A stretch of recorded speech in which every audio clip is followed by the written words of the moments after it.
Nous sommes dans le livre de 1 Samuel. Amen. Et nous sommes dans une scène où la situation nous parle d'une situation de guerre. Alléluia. Qui parle de guerre, parle de stratégie. Qui parle de guerre, parle d'inspiration. Qui parle de guerre, parle de méthode. Alléluia. Et chacun avait sa méthode pour aller en guerre. Mais la Bible déclare que le peuple d'Israël, connaissant leur Dieu, connaissant la valeur de leur Dieu, connaissant le niveau de leur Dieu, connaissant la puissance de leur Dieu, ils iront en guerre, mais ils vont aller avec quelque chose. Au verset 3, ils disent, allons chercher l'arche de l'Éternel. Parce que nous savons que si l'arche de l'Éternel est avec nous, quelque chose va se passer. Nous savons que si l'arche de l'Éternel est là, la situation ne va plus être pareille. Quand nous parlons de l'arche de l'Éternel, nous parlons de la force d'Israël. Yes. Quand nous parlons de l'arche de l'Éternel, nous parlons de la puissance d'Israël. Quand nous parlons de l'arche de l'Éternel, nous parlons de sur quoi Israël compte. Donc quand Israël a l'arche, Israël a tout. Bien-aimés, aujourd'hui, nous aussi, nous avons le Saint-Esprit avec nous. Amen. L'arche de l'Alliance aujourd'hui représente la présence de Dieu. Quand la présence de Dieu est là, toi et moi, nous sommes rassurés. Quand la présence de Dieu est là, toi et moi, nous sommes consolés. Quand la présence de Dieu est là, toi et moi, nous sommes guéris. Si tu mènes ta vie sans le Saint-Esprit, tu es convaincu et tu es conscient que tu as perdu d'avance. Yes. Tu as besoin du Saint-Esprit pour parler.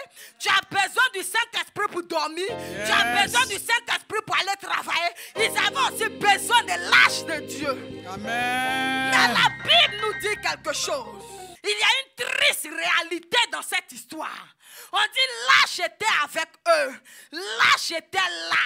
Mais le verset 10 nous dit, le jour où l'arche était là, c'est le jour qu'il y a une grande défaite. Il y a eu d'abord une première défaite. On ne précise pas qu'elle est grande. Il y a eu d'abord un premier échec. Il y a eu d'abord une première tristesse. Il y a eu d'abord une première désolation. Malgré nos gènes, malgré nos vies de consécration, malgré nos vies de sanctification, il y a des échecs que nous rencontrons. Et nous demandons, est-ce que le Dieu d'Israël est là? Parce que c'est maintenant que j'ai tout abandonné pour lui. C'est maintenant là même je lis ma Bible. C'est maintenant que j'obéis au pasteur. C'est maintenant que je fais ce qu'on me dit de faire. Mais là, les malheurs se suivent. Les choses vont de mal en pire. Échec sur échec. Désolation sur désolation. Humiliation sur humiliation. Mépris sur mépris. Où est le Dieu d'Israël?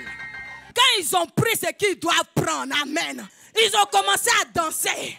Parce qu'Israël fait trop le malin. Israël se fout trop d'eux. Quand on parle un peu lâche de l'alliance, quand on fait quelque chose, on a Dieu avec nous. Ils ont laissé le peuple d'Israël dans la désolation. Ils ont laissé le peuple d'Israël dans le gémissement. Tu sais, ils sont toujours en joie. C'est eux qui acclament, c'est eux qui font selfie, c'est eux qui font photo, c'est eux qui vont sur les Champs-Élysées. Ah, moi, je suis enceinte. Ah, Dieu m'a béni. Ah, mon Dieu, les vivants. Ils s'en vont matin sur Facebook. Ils n'ont rien à dire. Mais il faut que tu saches que la victoire est de leur côté. Donc, ils font direct. Alléluia. Quand ils s'en vont là, ils te laissent dans le problème. Croyant que tu vas demeurer dans le problème. Il te laisse dans le problème, croyant que le problème va te tuer. Il te laisse dans le problème, croyant que le problème va te rapatrier. Il te laisse dans le problème, croyant que tu ne vas pas t'en sortir. Amen. Yes, yes, yes. Où était ce Dieu-là? Et puis les Philistins l'ont transporté. On n'a pas dit que mon Dieu est redoutable. On n'a pas dit mon Dieu est grand. Mais où il était et puis les gens l'ont soulevé. Je vais dire à quelqu'un ce matin que Dieu s'est laissé faire.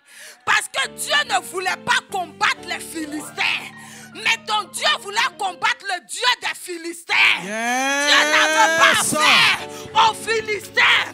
Dieu n'avait pas affaire aux hommes. Il voulait rencontrer le Dieu des Philistins. Il voulait rencontrer le pouvoir des Philistins. Sur quoi le Philistin s'arrête là. Et puis il dit, Israël, je t'ai battu là. C'est ça ton Dieu voulait rencontrer. C'est pas la maladie qui intéresse Dieu. C'est celui qui a mis maladie dans ta vie. C'est ce qui intéresse. Sois béni, évangéliste. Tu pries, tu gênes. Seigneur, guéris-moi. Seigneur, guéris-moi. Mais quand tu t'as vendu le taux de sucre augmenté, c'est pas taux de sucre là qui intéresse Dieu. Mais c'est celui qui a envoyé taux de sucre là. C'est vers lui, mon Dieu s'élève ce matin. Je parle de El Kabod ce matin.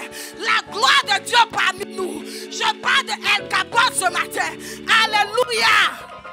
Comment Dieu peut aller voir le Dieu des Philistins si les Philistins ne le prennent pas?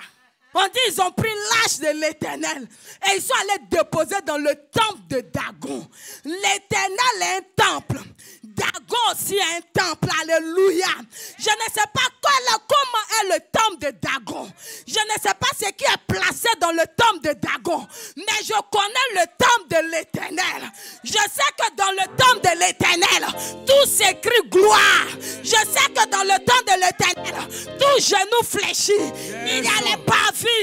Il y a le lieu saint et il y a le lieu très saint. Où est Dieu là? Là où il est caché là, il n'y a pas de lumière.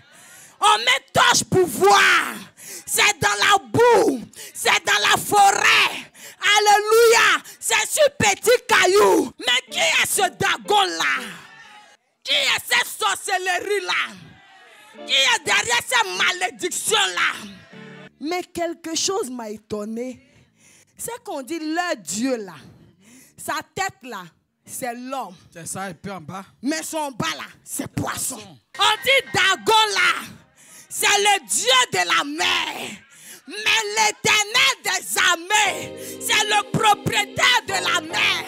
Il dit à la mer, aujourd'hui là tu es canalisé. Il dit à la mer, aujourd'hui là tu ne bouges pas. Il dit à la mer, aujourd'hui reste tranquille. Celui qui donne la vie au poisson, celui qui donne le souffle au poisson, c'est l'Éternel des armées.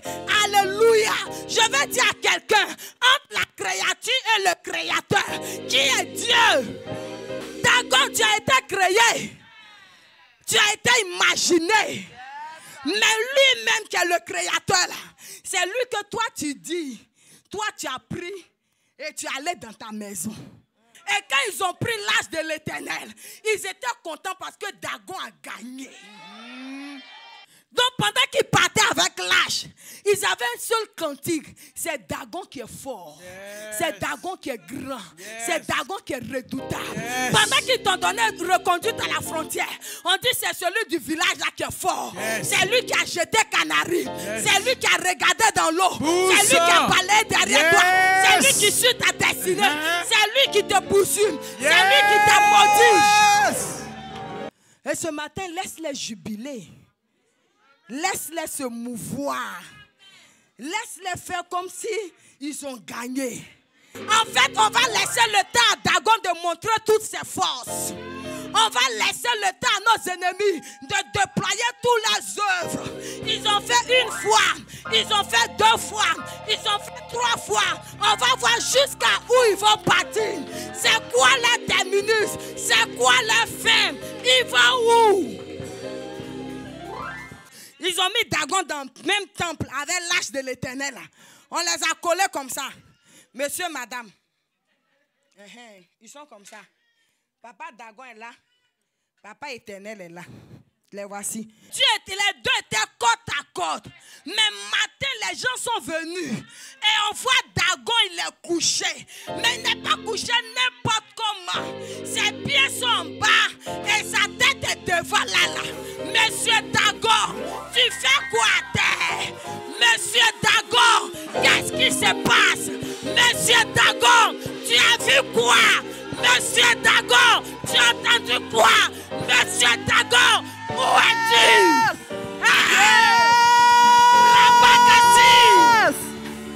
Tu fais quoi à terre? Tu fais quoi à terre, Dagon? Les gens comptent sur toi, Dagon. Les gens espèrent en toi, Dagon. Les gens ont mis la foi à terre. Mais tu fais quoi? À terre. Mais on est face contre terre là. Devant qui? On est face contre terre devant qui? Les deux étaient des adorés. Quand ils venaient, au début là, les deux ont dit qu'ils étaient adorés. Mais arrivé un moment, l'adoré a changé et est devenu adorateur. Parce qu'il ne peut pas avoir deux adorés. Dago a reconnu que celui-là, c'est l'adoré. Moi, je suis l'adorateur. J'ai été fait de main d'homme. J'ai été fait d'imagination.